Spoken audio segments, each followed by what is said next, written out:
Assalamualaikum warahmatullahi wabarakatuh. Hai teman nama Bumi dan jumpa lagi di Bukan Buat Ujian. Hari ini kita akan bahas tentang manuver di BPPV ya, yang nggak banyak diketahui orang. Biasanya kan orang ngomongin tentang Dix-Hole Pike atau Apply Maneuver, tapi nggak terlalu banyak orang sih yang tahu tentang manuver ini, yaitu manuver Brandarov.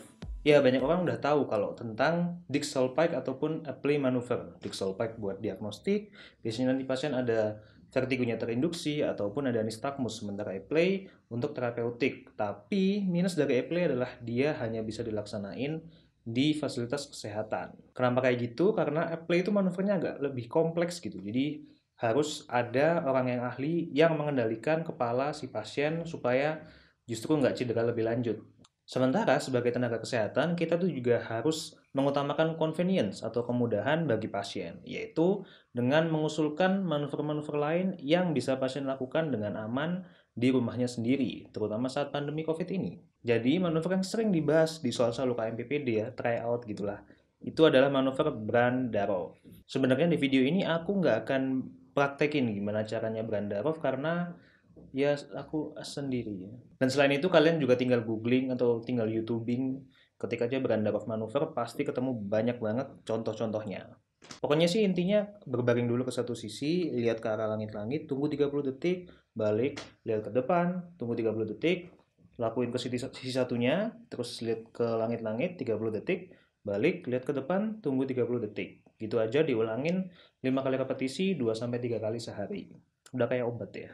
Ya, tapi daripada bahas praktek yang udah banyak dibahas di video-video lain yang bisa kalian temuin berpuluh-puluh video di YouTube, mungkin ada baiknya kita bahas efektivitas dari Brandarov ini. Efektif nggak sih? Kalau dibanding Apply, mending mana? Mending lakuin dua-duanya atau mending gimana sih? Jadi aku nemuin sebuah jurnal yang dipublikasi tahun 2018 tentang perbandingan antara manuver Apply dengan Brandarov. Jurnal ini tidak mempublikasikan namanya yang jadi silang-silang gitu XXX, intinya lebih anonim, tapi intinya adalah di grup yang manuver Apply itu ada 25 orang, di grup yang Brandarov ada 25 orang, dan mereka rata-rata usianya 50 tahunan. Mereka juga udah didiagnosis dengan BPPV atau Benign Paroxysmal Positional Vertigo. Kemudian mereka dibagi menjadi dua grup, dua kelompok, ada yang manuver Apply dan juga ada yang Brandarov. Yang manuver Apply dilakukan di fasilitas kesehatan, sementara yang Brandarov dianjurkan untuk dilakukan 5 kali repetisi dan 3 kali sehari. Kemudian penelitian ini mengobservasi efek pada kedua kelompok ini dari minggu 1, minggu 2, dan minggu 3, kemudian dilihat persentase sembuhnya berapa persen sih? Dan bisa dilihat bahwa manuver Apply itu lebih efektif.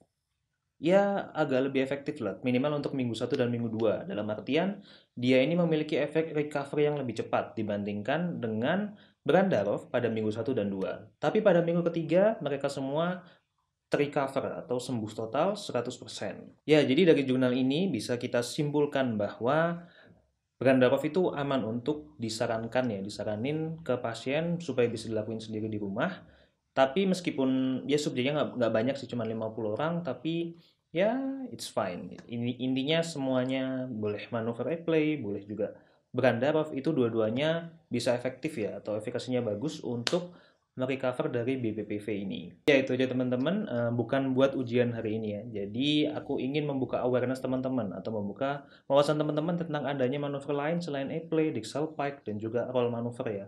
Jadi adanya manuver yang bernama Brandarov ini yang bisa disarankan untuk pasien biar bisa dilakuin di rumah, namun tetap aman tanpa pengawasan dari tenaga kesehatan. Oke, untuk lebih lanjutnya teman-teman silakan baca di, terserah mau googling, mau baca di textbook, mau baca di textbook kayak physical exam mungkin ada kayaknya, mungkin Bates atau McLeod mungkin ada, mungkin enggak ya.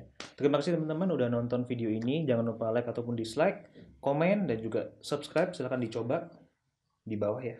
Oke, assalamualaikum warahmatullahi wabarakatuh teman-teman, and see you on the next Bukan Buat Ujian.